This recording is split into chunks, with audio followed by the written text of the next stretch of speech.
2024ஆம் ஆண்டு ஒட்டாவாவில் ஒரு வீட்டில் நடந்த கொடூரமான கத்திக்குத்து சம்பவம். இதில் 6 பேர் கொல்லப்பட்டனர்.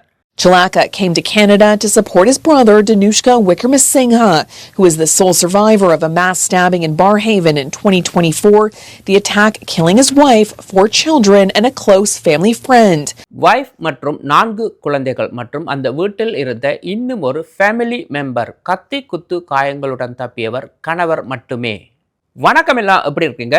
2024ஆம் ஆண்டு டினிஷ்க விக்ரமசிங்க குடும்பத்திற்கு நடந்த ஒரு கொடூரமான சம்பவம். ஃபெப்ரியோடி செல்வா வயது 19, இலங்கையிலிருந்து இன்டர்நேஷனல் ஸ்டூடெண்ட் விசா மூலமாக கனடாவில் ஒட்டாவா நகரத்தில் இருக்கும் டினிஷ்க வீட்டில் இருந்து படித்து வந்தவர்.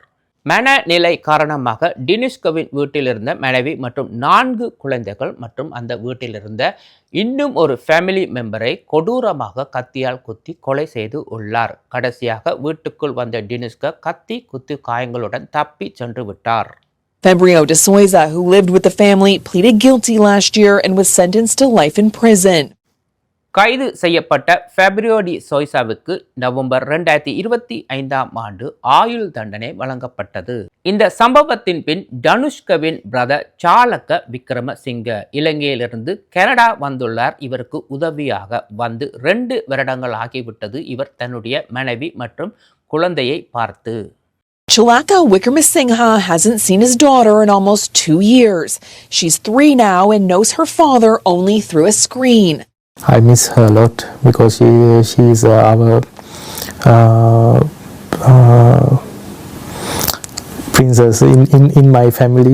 இவருடைய பிரதரோட பிஸ்னஸ், வீட்டு வேலை, சமையல் போன்றவற்றுக்கு உதவியாகவும் மேக் ஷூர் பண்ணுகின்றார். இங்க நீ தனிமையில இல்லை, நான் உனக்காக இருக்கிறேன் என்று. இப்போ ரீசண்டாக டினிஷ்கவின் பிரதர் சாலக்க மற்றும் அவருடைய ஃபாதருக்கு வந்து பெர்மனன்ட் ரெசிடென்ஸ் வந்து கனடால அக்செப்ட் பண்ணிட்டாங்க. Recently, his permanent residency was approved on humanitarian and compassionate grounds, along with his brothers and fathers. But the program only applies to people already in Canada. அதாவது மனிதாபம் மற்றும் இரக்கம் காரணமாக இந்த கேட்டகரிகளை அப்ளை பண்ணுறதா இருந்தால் நீங்கள் கனடாக்களை இருந்தால் மட்டும்தான் அப்ளை பண்ணலாம். இப்போ சாலக்கு இருக்கிற பிரச்சனை என்னென்னு சொன்னால் வைஃப் மற்றும் குழந்தை. இவர் வந்து அவங்கள ஸ்பான்சர் பண்ணுறதா இருந்தால் இன்னும் 1.5 வருடங்கள், கிட்டத்தட்ட 1.5 வருடங்கள் வெயிட் பண்ணணும். அதுக்கு பிறகுதான் இவர் அவங்கள ஸ்பான்சர் பண்ணலாம். அதில் ப்ரோசஸிங் டைம் வந்து கிட்டத்தட்ட 10 வருடங்கள் எடுக்கும் இப்போ இருக்கிற காலகட்டத்தின்படி. His wife and daughter remain in Sri Lanka after their visitor visas were denied in 2024. இதற்கு இடையில் 2 தடவை வைஃபையும் குழந்தையும் விசிட்டர் விசா மூலமாக கனடாவுக்கு கூட்டிக் கொண்டு வர ட்ரை பண்ணி உள்ளார். 2 தடவையும் விசா டினை பண்ணிட்டாங்க. காரணம், வந்தா திரும்பி போக மாட்டாங்க என்பதற்காக. Brother is torn. Every day is another day he's not with his wife and his daughter.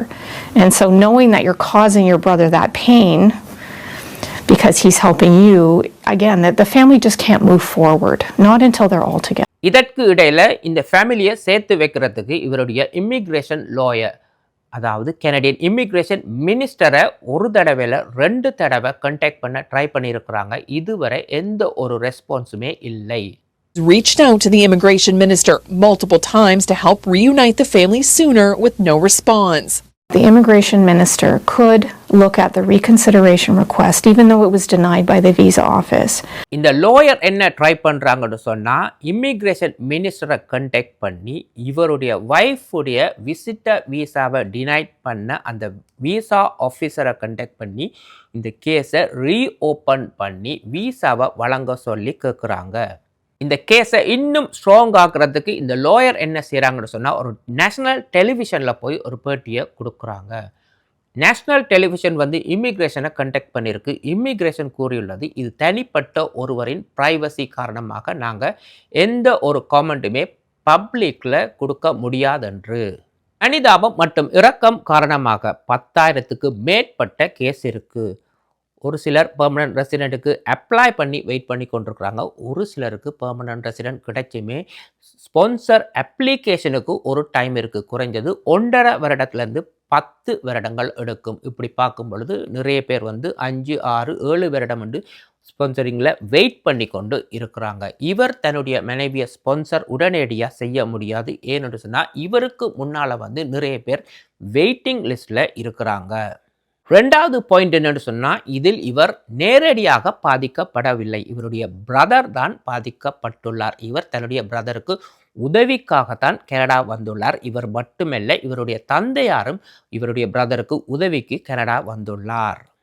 இவருக்கு ஒரு சாய்ஸ் இருக்கு. இவர் ஸ்ரீலங்காவில் போய் மனைவி குழந்தைகளை பார்த்துட்டு திரும்பி வரலாம். ஆனால் இவருக்கு விருப்பம் இல்லை இவர் பிரதரை வந்து தனிமையில விட்டுட்டு போறதுக்கு. I cannot leave my brother this moment because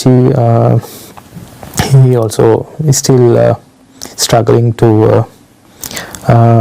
leave. இதுல இன்னும் ஒரு பிரச்சனை இருக்கு. இவருடைய கேஸ் வந்து இந்த கேஸை இவர் ஃபைல் பண்ணதே இவர்கிட்ட பிரதரை வந்து தனிமையில விடக்கூடாது என்று. அப்படி இவர் விட்டுட்டு போவாரா இருந்தார் இவருக்கு இந்த கேஸுக்கு ஒரு பிரச்சனை வரலாம். அதாவது இவருடைய பிரதர் நாளைக்கு ஸ்ரீலங்கா போயிட்டு திரும்பி வரும் மட்டும் இவரால் தனிமையில இருக்க முடியும் என்றால் அவருடைய பிரதருடைய மனிதாபம் மற்றும் இரக்கம் காரணமான அந்த கேஸ் வந்து செல்லுபடி ஆகாது. இங்கே ஒரு ரூல் இருக்குது. உங்களுக்கு பிஆர் அதாவது பெர்மனன்ட் ரெசிடென்ட் கிடைத்தாலுமே அதை உங்கள்கிட்ட இருந்து திருப்பி பறிக்கலாம். அடுத்த ஆப்ஷன் இந்த லோயர் சொல்கிற மாதிரி reopen the visitor visa applications and issue those visitor visas so they can come on a plane next week. That would be the best scenario here. Visitor visa அப்ளிகேஷனை reopen பண்ணி இவங்களுக்கு விசாவை வழங்கினா அடுத்த கிழமையே இவங்க கனடாக்கில் வந்து ஒன்றாக சேர்றதுக்கான வாய்ப்பு இருக்குது. ஆனால் அப்படி விசாவை இவங்க கொடுப்பாங்களா இருந்தால் இதன் சிஸ்டத்தை வந்து மிஸ்யூஸ் பண்ணுற மாதிரி இந்த மாதிரி எல்லாருக்குமே கொடுக்க வேண்டும். இதுதான் இங்கே இருக்கிற ஒரு பிரச்சனை. இது ஒரு காம்ப்ளிகேட்டடான ஒரு கேஸ் தான். இப்போ உக்ரைன் அடுத்து பார்த்தீங்கன்னு சொன்னால் பாதி பேர் கனடாவில் இருக்கிறாங்க, பாதி பேர் உக்ரைனில் இருக்கிறாங்க. இன்னுமே வார் நடந்து கொண்டு தான் இருக்கின்றது. நீங்கள் கனடாக்குள்ளே வந்துட்டீங்கன்னு சொன்னால் இந்த கேஸ் அடிப்படையில் வந்து நீங்கள் இந்த நாட்டில் இருக்கலாம். ஆனால் உங்களுக்கு ஈஸியாக உடனே ஸ்பான்சர் பண்ண முடியாது.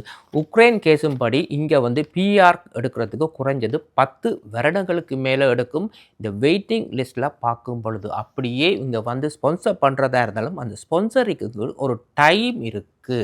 ஆனால் இது அமெரிக்கா இல்லை, இது கனடா.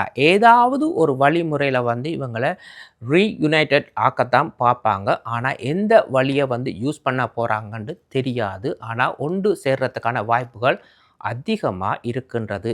நீங்கள் என்ன நினைக்கிறீங்க இந்த கேஸை பற்றி மறக்காமல் கமெண்ட் பண்ணுங்கள். இன்னும் ஒரு வீடியோவில் சந்திக்கும் வரை நன்றி, வணக்கம்.